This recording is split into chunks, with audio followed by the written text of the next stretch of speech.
りおしまい。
Welcome back, Dragon Ballers, to Get the Mic.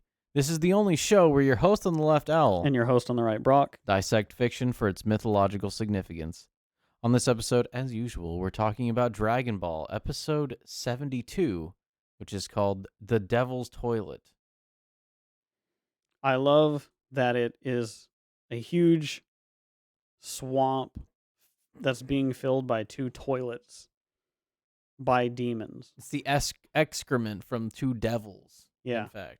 And it's we'll get into that as we get into the episode. But before we get started, I do want to mention that we would appreciate a like, a subscribe, a comment, whether you agree or disagree. We do upload Mondays and Thursdays on YouTube and Tuesdays and Fridays on Rumble. So check out our new schedule that's semi-permanent until we're probably going to switch back in May. We're going to start uploading 3 again, and then depending on how things go in the summer, we might be uploading like 4 a week. Yeah, we're definitely working on a situation where we could get more done and increase our output and also branch out more. So look forward to that. Right now, I think 2 a week is a better structure. Well, we're going to keep it consistent because, like we said earlier, I think maybe last episode, towards the end of March, beginning of May, I'll be gone for a couple weeks, right. So I won't be able to record. But it anyways, also helps for that. But it's hard to put out 3+ hours of talking about Dragon Ball a week. It's a lot of focus. I mean, if we had more support, if we only had more right, support. If there were more hours to devote to cutting and all of the work that goes into the show. It's all true. But anyways, if you do appreciate what we do, we would appreciate a like and subscribe. But we're going to go ahead and get into the episode now. So, 72, Demon's Toilet. So let's see some visuals so our audience can see what specifically you are talking about, Brock. I think it's good to have the visuals, especially in these episodes, because we're going to make some broad sweeping statements about what's happening. So showing it, it's like seeing is believing for how obvious some of the symbology is here in the show, right? Especially with how stark the situation is, where it's like, it has 2 names, right? Which is Goku's Turn to Fight, which has nothing to do with this episode except for the stinger to it, or Meet Son Goku, the Demon's Toilet, which is basically like, behold the Demon's Toilet. So we're introduced to a situation where the arena is the tongues of 2 demons who are on toilets filling a deadly swamp. So the arena itself is half of the story of this whole situation. Right, and we've also already established the orientation in which they've had to go to get to here. So, we've talked about going to the roots of the Yggdrasil, let's say, being below Midgard here, in which Baba, the witch, takes them into this higher order where these devils sit and defecate, and the defecation of the devils, it creates a poisonous gas, right? A poisonous swamp that is in poisonous swamps. I think goes along with what we were talking about before the show. Actually, there's a poisonous swamp in each of those, for example. Right, it establishes a point where if you cross it, it's death, right? And they established at the end of the last episode to lose this fight means death. Now, up in the original arena, to lose the fight, to fall out, right, was to enter the water. And so But there's, it's not just that; it's a toxicity, right? yeah, The vitriol and toxicity of a devil like spirit, which is manifest here and can overwhelm someone, thus to uncreate them. Poisonous too. Think about what poison represents, right? It's not a straightforward way of death. It's not like death by the sword, right? right, It's it's it filth. it's death by toxic and filth, right? Right, and this it ties really easily into the Jungian psychology, right? The saying in medieval alchemy, "In sterquilis invenitur," which means "in filth it will be found." So, in filth it will be found, which is all that is deemed unworthy to be uh, integrated into the identity. So, the things that you repress, your animalistic urges, the things that you think are bad that you set aside and don't attend to, they collect here in the filth, right? Well, and not only that, but let's say the I want to include some types of malice in this too, because these devils have a malice against being itself, Right. right? Being human, you have these animalistic desires, right? You have envy inherently in the way that you're built. And whenever you don't act on your envy, let's say, you put it into a place in the unconscious. In the unconscious. And so the idea of going to that place that is filthy, that's considered impure or that couldn't be represented as part of your egoistic representation. It's there in the unconscious and it needs to be But engaged with, but right? it's also it's being allowed to, because what what Yamcha and eventually Goku will do is they'll walk through the devil's mouth Right. and go onto the tongue, Right. It's a which dance on is the tongues of devils. yes, and it's to say that there's a fine line, right, where someone can interact with the unholy of the world and come out more enlightened, but it is poisonous to them. There's a poisonous element to it. Right. And there's a test of being able to delineate which of those primordial elements or those um, lower urges, you could say, that contribute to the good and which contribute to the bad or to what is Well, and I destructive. want to say the reason I use unholy is because this is not the first undead we've seen, right? Right. It's kind of a classic cast of characters. Imagine the what is it, the Spider-Man meme, the gang meme where it's the four of them. What do you call that? The boys, the squad. I don't remember. Oh, of course, me and the boys. Yeah, Yeah. yeah, me and the boys. It's kind of like that because you have the mummy, and as we're gonna see later, you have the devil man, you Right. have the invisible man, and you have Right. a vampire, and it's like those four are kind of classic movie monsters, right? And we see here it's that unholy, and it's that connection to the underworld that Baba has that allows her to summon up these particular fighters. Well, the way that she does it too, right? She Well, we're draws gonna two get to that. triangles. Let's actually address that then. Let's say what's going on in the clips. Sure. So, So Baba tells Yamcha that he'll be fighting atop the devil's tongues or the demon's tongues. Is it the demon's toilet or the devil's toilet? The demon's toilet. Oh, I was saying devil this whole time. Well, the devil's home. The demon's toilet. Yeah. Anyways, she demonstrates with a slice of meat that if he falls into the swamp below, he will die. Disintegrated. Disintegrated. That Right. specific word, disintegrated. It will disintegrate you. Being overwhelmed by the malice produced by fallen angels. Sure.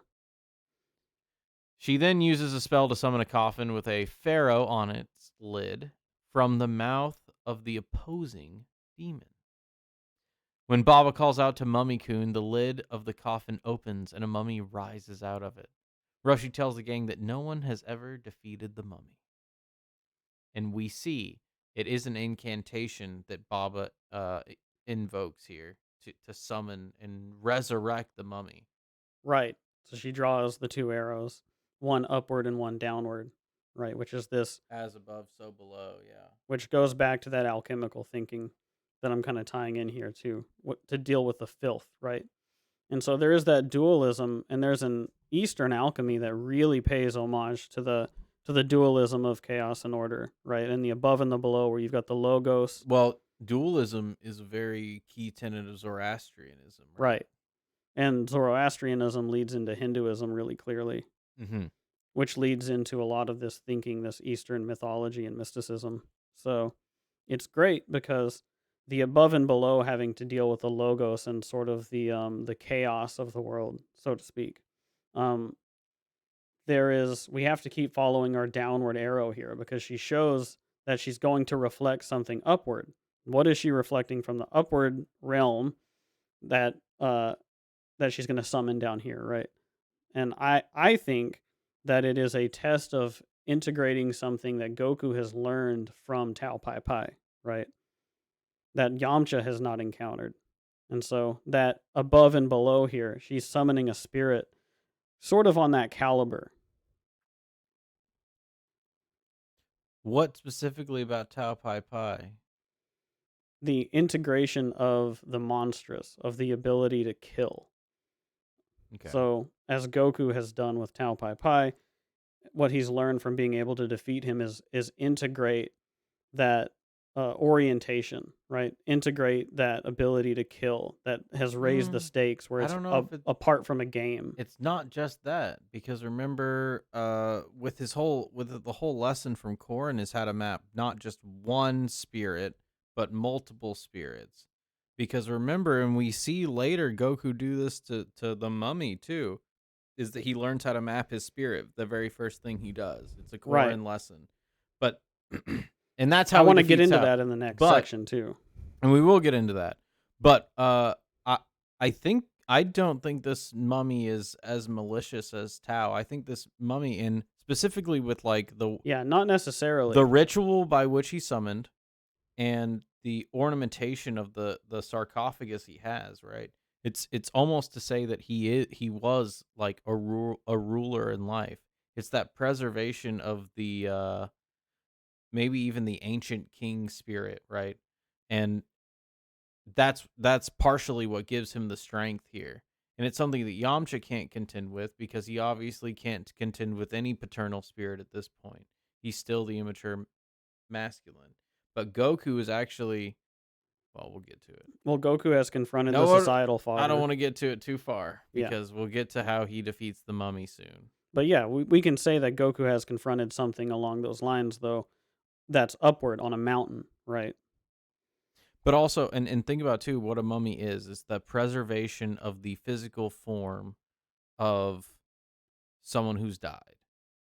And it's an instantiation of their spirit long after death.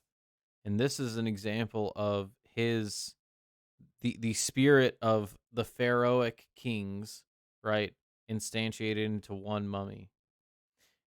Unlike Fangs the vampire.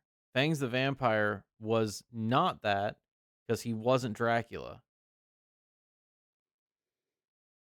I see what you mean, right? Because this is and she calls him Mummy Kun, right? Which He is is mummy as as such. mummy as such, right? Yeah, that's what I'm trying to get at. Yeah, I agree. Where this is a higher order spirit, right? Because he wasn't vampires as such, he was a vampire. This is the mummy, right? Hmm. And we're going to escalate it beyond that. And what is the mummy but that reverential spirit for great people who have died?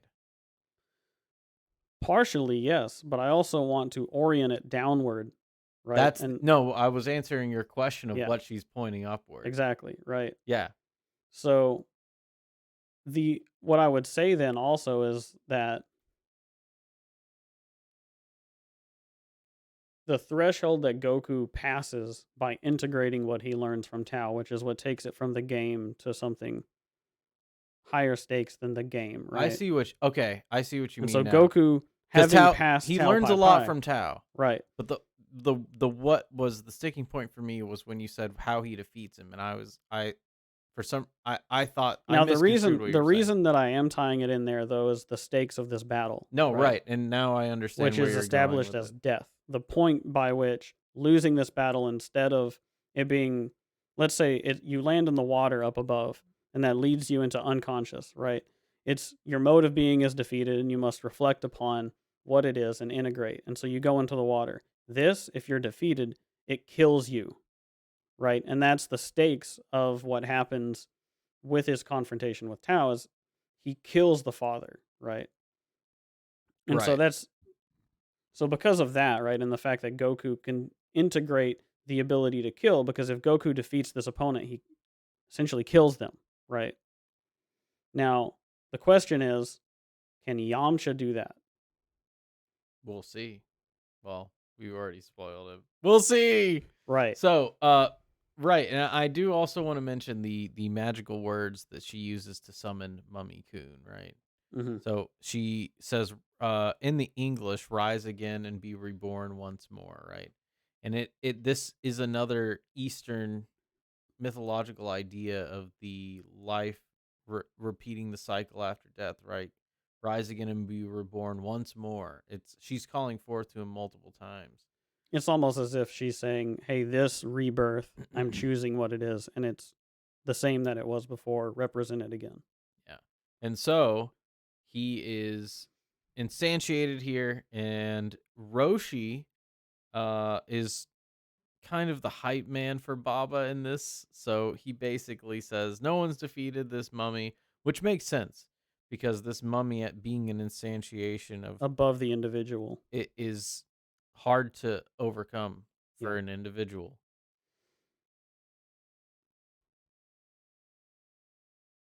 Oh man. Did I not? Did I? Wait. No, I did not. you're good. No, I was seeing if I set I wanted to set some hotkeys to just change them up Oh, here. I see. Anyways, so the next thing we see is that the mummy surprises Yamcha with his speed, charging him and nearly knocking him off the tongues. As Yamcha dangles by his fingertips, the mummy tells him to get back up because he isn't done having fun with him. Yamcha pulls himself up and launches into his Wolfang fist. The mummy is unfazed by this and trips Yamcha before launching himself into the air and slamming his knee onto Yamcha's stomach. The mummy then tells Yamcha he should concede the fight. This is why he's not Tao, which is what I thought you were conflating earlier, but I was Right. mistaken. Because Yeah, because Tao, it is there's a mercy in the way that he conducts himself here, right? yeah, he is almost a paternal spirit, an ancestral spirit in that way, right? He gives Yamcha multiple chances to quit Right. after pointing out his flaws and showing how he needs to improve. So speaking to that paternal spirit as well, I do want to say that it's as far as you're able to be conscious of it, it's almost a negative paternal ancestral spirit because a pharaoh is a slave owner, right? He He's an is autocrat. He's a and despot. biblically he's shown as a tyrant, right? Yeah, Which is definitely. the opposite of what uh ultimately Ox King is, right? Who is a societal father with his mountain, who is spirit is traditionally not a tyrant. And so there is a tyrannical father element to this where he's still willing to knock him into death to kill his mode of being. And I think that Yamcha's mode of being isn't negative. It's not bad, right? And so he is willing to give him chances, but he is also He's not benevolent by any means, He's but not benevolent. Yeah, but there is a bit of a malevolence because he says, "I want to have fun with you," right? sure. And that's a little maybe sadistic here, but here and there. But like Tao would have just killed Oh him, yeah, absolutely. dead, gone. Anyway, so um, I'm trying to think. Yamcha pulling up into the Wolfang fist immediately, right? It's like his bread and butter. He goes to it, and it doesn't affect the mummy. And the Wolfang fist, as we've said, symbolically, is that reversion to that bestial nature and the reliance on one's own instincts to carry through, and not necessarily magical words or anything like that with your technique, but being focused in a bestial way. Well, that's to say that the most powerful like ape isn't the most successful in the mating pool, right? Because the tyrannical, just singular powerful ape Gets is ganged overthrown, up yeah, on by every time. more equitable, more egalitarian apes who are like Who use who magical understand words. that using words or using conceptualizations beyond the self actually leads to a more successful or more elevated hierarchical standing than just power, right? And so And that's Yamcha's what it is, showing an his power, instantiation of power, right? of his own His power, right? prowess, you could call it. Yeah, his prowess as far as nature goes, right? No logos orientation. Right, and Mummy sees this about him and knows that hierarchically he's a degree above him. And he shows him some mercy there and he says, "Okay, yeah, you should concede this fight." And Yamcha thinks that he's being taunted because kind of like Krillin thought in the previous episodes, he's like almost treating this as if it were a tournament, right? And if you say that to somebody in the terms of a fair fight Well, that a lot of that fans the too rules think aren't this is a death, tournament saga. but So. it's not, right? And he's establishing, he's like, this is not tournament level. And Yamcha would treat that as a taunt, right? He would be The like, oh, the yeah, I'm not the going to give up. they're almost levels of hell in a way. Like they're almost descending down into the filth where it will be found. Exactly. And what did Yamcha joke about whenever he said, I want to join Goku to look for the Dragon Ball, but maybe we'll find it whenever the animal takes a dump? And here are two demons And taking a here the dump. animal is taking a dump, right? Yeah. And what is Yamcha looking for by joining Goku, right? And so this is what he's dealing with is the fact that he said, you know what? I need to become strong in the way that Goku is. So what do I need to do? So he goes looking for his Dragon Ball. And what does he find here? But the place where he doesn't want to look, right? And this is something that will Well, defeat what is the Yamcha. place that he doesn't want to look is the fact that he hasn't squared with the a higher order spirit. He hasn't subordinated himself to a higher order spirit in order to advance his own. Right. He needs to honor the opposite of what Mummy is here. Because this is a battle on the tongues of demons. And it's almost to say, how much of a monster are you? How much have you reconciled about your true nature? I mean, How integrated but are you? even before anyone can get to that, like why Goku can do this is first he subordinated himself to Master Roshi's teaching, right? Right. Yamcha has never subordinated himself to someone else's teaching. And in that way, he hasn't paid proper reverence.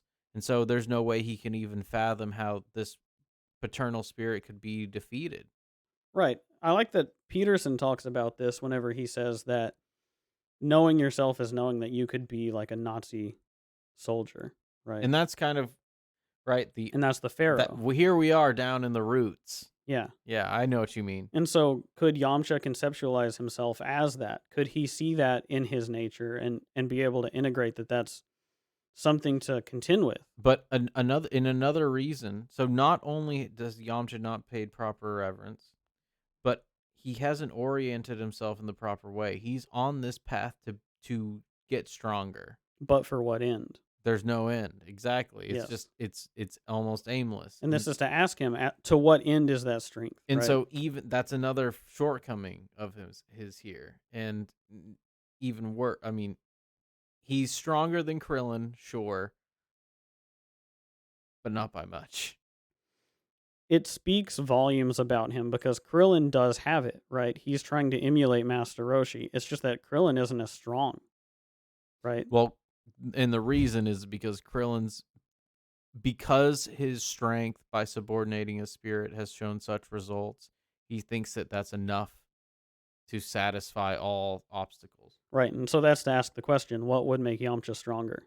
And we know what it would be, and it actually is the exact thing that should happen, and Toriyama makes it happen. It's almost as if That's the there reason was he's a here. plan, right? Yeah. Exactly. And so we'll see that in a minute. But so he used the Wolf Fang Fist here, and it totally fails. And like we said, the mummy Well, also, I offers want to him. point out the way the mummy tells him, right? He jumps up in the air and then he plunges down on him with his knee. And that's to show him like I am above you in this hierarchy. Like you need to concede to me because the way that I am is above you. Right? He attacks him from it's the upward attack in the same way that Goku does to Robot, right? Positions himself up and then does the sweeping down attack that shows you like I have now or I am above the roof of what you can contend with. Well, let's say I can be more integrated with the above to strengthen and elevate that person's spirit against that which is on the ground. Now, we've seen this backfire before though, because Nam believed that his because his quest was what it was and the righteousness of it that he was going to be able to defeat Goku, and Goku kind of turned that against him, right? Well, we'll get to that. We already talked about that. No, we'll be referencing that Oh, whenever we talk okay. about Goku's fight with Mummy, right? Sure. Yeah, I mean, we might be referencing quite a few Because things. that is similar to what Mummy doesn't have on Goku as well. But yeah, Mummy can't use that against Goku, and you would think that that's how Mummy would approach Goku, but he can't even do But we're that. not there yet. Yeah, So, Yamcha pretends to surrender and trips Mummy, sending him falling towards the swamp below. And at the last moment, Mummy launches his wrappings upwards, wrapping them around the tongues and easily saving himself. As he launches into a counterattack, a group of tough guys enter the entrance of the palace. This is such filler. And hear the yeah. force of the attacks and are frightened out of pursuing Baba's services. As Mummy pummels Yamcha, we cut back to it. It's just like that happened for no It's almost like reason. we didn't see this happen before, but I think he's trying to reinforce the point of what this is, Yeah, could be. If I don't know if it's in the if at manga. all, if it's in the manga. Even if it, yeah, I don't know if it is. Upa says that he feels bad because Yamcha is doing this to revive his father. And Roshi tells them that Yamcha is only fighting for his pride now, which gets to the point that we were just talking about. Right, If he was fighting for Upa's father, he might actually do better. He would have more of a strength of spirit, but he's only doing it because he wants to be stronger. right. His Dragon He's Ball is indulging that himself. he wants to be I don't stronger. even I don't think it's his Dragon Ball Well, because I that's think his wish right it's a now. misguided aim. Yeah, Or you're saying his wish. yeah. That's what he's aimed at Well, because getting. Right. That's what the he's a, pointing his view a at. Dragon Ball and encapsulates the wisdom that it takes to get it for what we see in the show. Right. And so But see, since that's what Yamcha wants, he needs to gain that wisdom. And what wisdom is he going to gain from this fight? But what is happening here, which is he's defending his ego, his pride, his identity, who he thinks he is, and he needs to encounter an ego death. He needs to surrender that and then gain the wisdom necessary to get his wish, right? And so, and we'll what is he faced with but a test of that? Is he fighting for his but he pride or does is he get fighting for a higher he'll get purpose? his wish. He'll get his Right. wish. But yeah, he gets beat up pretty bad here as well. Although I will say before that he does trip up Mummy and almost gets him. But that It's a cowardice or misdirection. Yeah. deceptive attack is not going to eliminate the existence of the, let's say, ancestral tyrannical father. Absolutely. I mean, it's something that engages with that for its own purpose as well, right? But this is a higher order mode of being than just being able to be deceptive for your own end. This is like more than that, right? Now it's good to see that Yamcha has integrated that, knows how to use that because it may seem obvious that he would know that, but we do specifically have to see characters do that at times to represent where they're at in their sort of spiritual growth. Mhm. And so, we do see that Yamcha is able to see what it would mean to point somebody else's focus out beyond themselves, right? To misdirect somebody else by being conscious of what they're looking at. But he's not on the level that Goku is, which is really knowing how to direct what you're oriented towards, right? You can deceive somebody by saying that one thing is going to happen and then doing the opposite. And it's similar to like you remember in the fight with Blue where Bulma tries to misdirect and misdirects Goku, Yeah. right? So that being the control over your own Or direction, or right? even Tao, right, saying he surrenders and throws the grenade. Exactly, right. Yeah. So it's not to say that Yamcha's bad. It's just that his conceptualization is limited, right? He can't get past a certain threshold. Well, and the fact that he would use an attack like that is, I don't even wanna say reminiscent, but it's almost, it reminds me of Vegeta's fighting style, like, doing anything to win, right? Well, I would say Vegeta's is definitely above his just in No, no, his I don't representation even of wanna talk pride. about Vegeta, I'm just saying that the Well, I like way. that you mentioned Vegeta because Yamcha is fighting for his pride in this fight, Mhm. right? It's just that Yamcha's internalization of that pride isn't as advanced as Vegeta's is because Vegeta has a Oh, well, different I kind of don't wanna pride, talk right? about Vegeta too much, I just wanted to Yeah, mention but that I Vegeta like that you will mentioned that. he'll take cheap shots, right? He'll do things like that to win. It's Sure. more about winning than Well, it's the status of the win, right? Rather than the spirit of it. mm, It's the letter of the thing versus the spirit of the thing. I think with Yamcha, where he's like he wants to technically be the winner, but it's yeah. like, are you strong enough to beat this guy honestly? And since it's not the tournament, which the tournament would be, uh, more of an understandable ploy here, trying to knock someone off, right? It doesn't disintegrate the person to be knocked off. It's simply an acknowledgement of the hierarchical structure being, manipulated by the victor's will. Yeah. Well, this is a higher order fight, so it's like you could use these tricks to knock somebody out of the ring, but that wouldn't break their spirit to enact their Yes. way of fighting. And so it But you doesn't. can't defeat that way of fighting by doing this in a symbolic sense. And this is a more symbolic fight in that way, Exactly. right? Definitely. Absolutely. And so, as Yamcha reaches his limit, he's gotten beat up left and right. He Oh yeah. comments that he can no longer see straight. When he misses a punch aimed at Mummy and collapses from exhaustion, the Mummy picks him up and threatens to break his back if he doesn't concede. Yamcha refuses, and Puar transforms into a bird, flying in and pecking at Mummy's face. Although this works as a momentary distraction, Mummy easily swats Puar away, sending her flying down next to Yamcha. When Yamcha tries once again to attack Mummy, he's easily thrown off the tongues, only to be saved at the last second by the Noibo.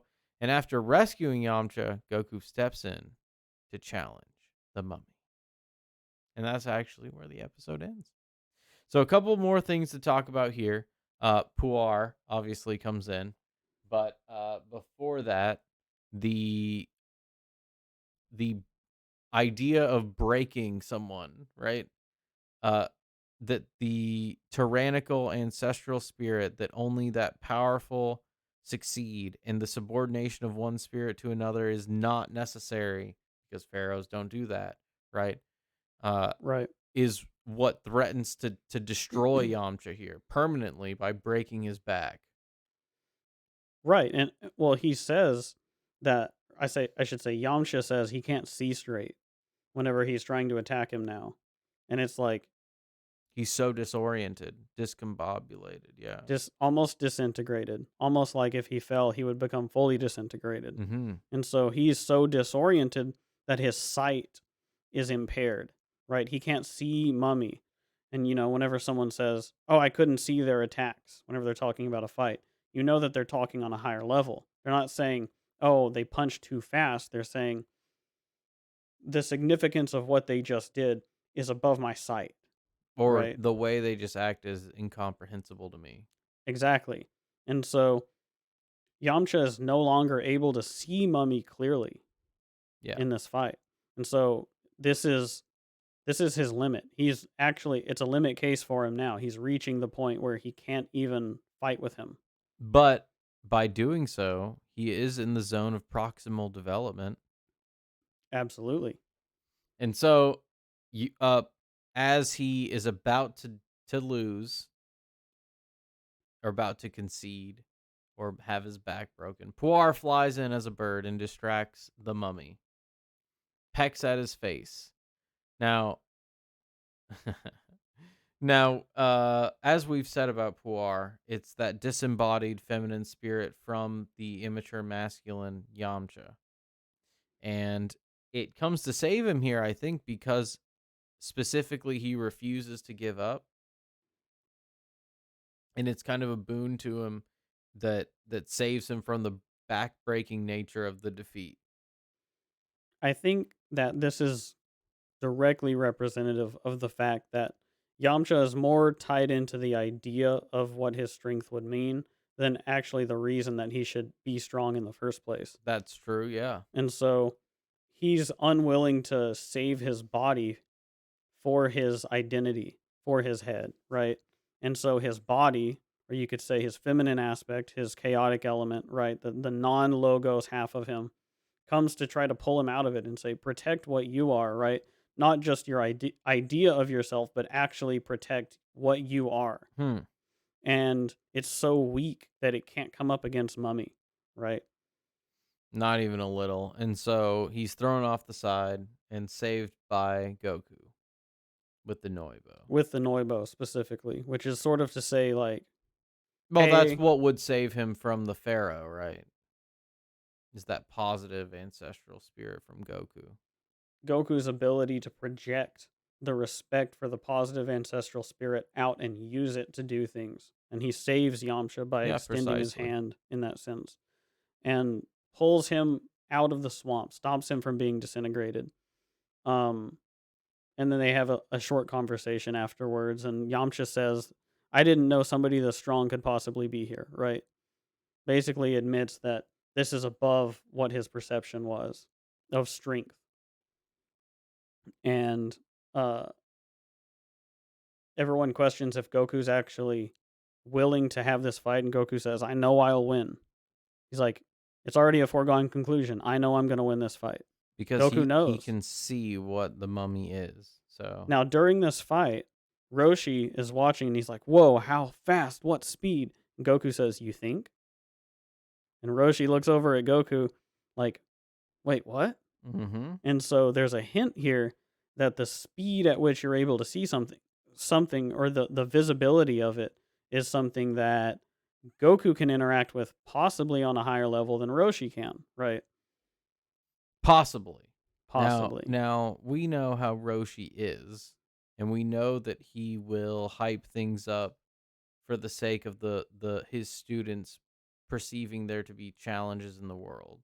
Well, Roshi is able to say something like this straight and it not represent necessarily what he thinks because he jokes so much as a character. He's a Mhm. comical like father type figure and so he could say in this, "Oh, you think?" And that doesn't mean that he can't as much as possibly it means that he's acting like it's hard to see if it's still hard for his students to see. That's a good way to put it. And so you don't really know. And you don't know, but Goku is pretty confident, and I think what we've already said probably gives away how easy it will be for Goku. It's true. It's true. So, I think this brings us to the end of the episode, and for some reason, this is slightly bigger. What? Oh well, I'll fix it later. I don't see it. Okay, don't even Oh, worry I about see it it then. now. No, now you can't It's so unsee it. close. No. All right. So, anyways, if you liked what you heard, or did you have anything else to say before I Um, wrap up? no, I think we pretty much covered everything about it. There's a lot of fighting, so there's not too much to talk about, and it's a lot of fighting without a lot of techniques. We did touch on Wolfang Fist. We talked about the backbreaker Well, and he all that calls the stuff. backbreaker the bridge, Yeah. right? And so it's sort of like the final step between it being a game and it being for reals, right? Mm-hmm. So it's like this is it. You either concede or your back is broken And you can't play and there's anymore. no more playing. Like at the end of this, there's no more playing, and you can accept it one way or the other, Yep. right? And so I like that he calls it the bridge in that sense. And Roshi is like, this is it. This is his signature move. Oh man, Mhm. the Roshi's being negative throughout the entire fight, all the way up to the end of this whole arc. I think So it's we see it partially to here. where they are as well because he is not in his own element. It would make sense that this is not where Roshi wants to be. Right. But yeah, I think that's about it. That's about all. Peace out. Peace out. So if you liked what you heard, please like and subscribe. We are also on Rumble. Give us a subscribe. We upload Monday and Thursday on YouTube and Tuesdays and Fridays on Rumble. We hope you guys have a good night. And I'm your host on the left owl. I'm your host on the right, Brock. We'll see you guys next